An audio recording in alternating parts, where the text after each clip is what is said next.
And finally, Victoria Adams, better known as Posh Spice, has had a 7-pound baby boy in London tonight. He's being called Brooklyn Joseph Beckham. It was, said an obviously elated new father, David Beckham, the most amazing, if one of the scariest moments of his life. The birth of baby son Brooklyn Joseph Beckham. David was awful. I remember he was choosing his outfit, what outfit he was going to wear, you know, when he went out to the press. And then you asked me to do your hair before you went outside. Cut. Can you believe it? He said, "Does my hair look okay?" Very well, she's set up, she's drinking champagne, she's very well. When you go into the operating theatre, you have to wear the doctor's outfit, and my mum looked like my mum. Her hair was everywhere. She had this blue thing on. Where David's hair was all done, he had the blue outfit on and matching trainers. I don't think you can compare scoring a goal with, you know, having a baby. You know, it just doesn't come anywhere near. For as far as you could see, outside the Portland Hospital were fans, TV crews, newspapers. I mean, it was unbelievable. There was a big banner in a shop 5 minutes down the road from the hospital saying "Brooklyn this way" and an arrow pointing to the hospital. And I actually got quite paranoid seeing all this, because I'm thinking, my goodness, you know, what if something happens? What if someone tries to get in? So that night David came down after he'd had a game, and we put Brooklyn in, I call it a fish tank, you know, the little kind of things that they have to sleep in. Put him in the fish tank, and I made David sleep on the floor with his head against the door, so if anyone came in, they had to get past him first. You think, is there nothing else going on in the world? That is actually the upsetting thing. Yes. When not that long ago, Victoria was on the front page for doing something ridiculous. And on page 5, there were 2 trains had gone like that. Loads of people had died. Where there was another one where it was Victoria on the front, and page 13 or something, it was a little girl that had been killed by her father. That's right. And Victoria, and why?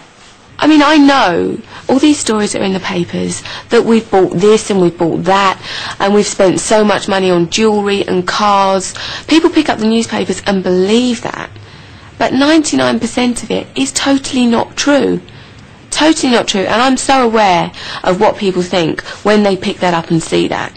And they've got mortgages to pay and this to pay. And I can realise, yeah, that would piss people off. Pisses me off. And it's about me. But that is out of control. I cannot control what is happening in the media. I knew when I was promoting Not Such an Innocent Girl that I was going to get a lot of media attention. But I can honestly say that none of it was about the music. I actually find it quite amazing that people can say and write things that are total bullshit. I have never ever said I wanted David to leave Manchester United, ever. We did have a bit of a trauma today. The choreographer Paulette walked in and she says, "Who's got the girls' costumes?" So I said, "What do you mean where the girls' clothes? The girls have all got their own clothes."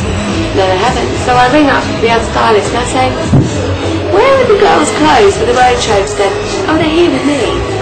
"Oh, where are you?" "London."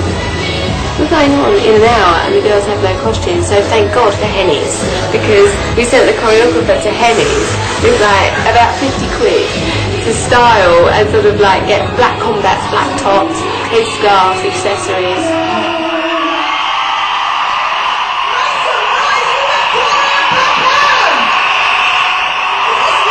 I just could not hear what she was saying. All I was thinking about was I dropped my mic pack, messed up my choreography, and I was panicking about that. I only f***ed up one bit. And I actually was joking around with one of my dancers, asking what the lady had actually been saying to me. And then the next day, I just could not believe the backlash. I mean, it's a piece of jewellery. Victoria's been keeping her lips firmly sealed today after appearing with a new bit of jewellery at a concert. She was wearing a lip ring, although she hasn't actually had her lip pierced. Not much consolation, though, for the parents of teenagers wanting the same look. This is Jordan. It was a really pathetic thing to do. I have an 11-year-old sister whose age group love to copy what pop stars do, so I know the effect she has on fans. And she says that I'm a bad influence by wearing a fake ring.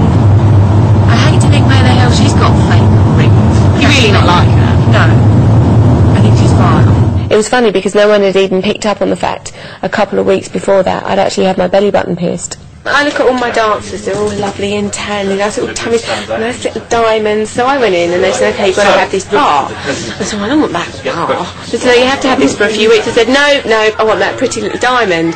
They said, it might get septic. I said, no, it'll be fine. But of course, it went septic. Finally, the event billed as the Showbiz Wedding of the Year went ahead as David Beckham married Posh Spice Victoria Adams. The lavish ceremony took place in a Gothic castle near Dublin. The press and public were kept out. A magazine has paid a reported £1 million for the photos. People may think I'm fair game because we sold our wedding pictures to OK magazine. But that was a long time ago. It was right at the time. We put £1 million down, cash, 2 years before the wedding. I think she thought we were raving mad, actually. The wedding was very exciting for everybody. It was great for us.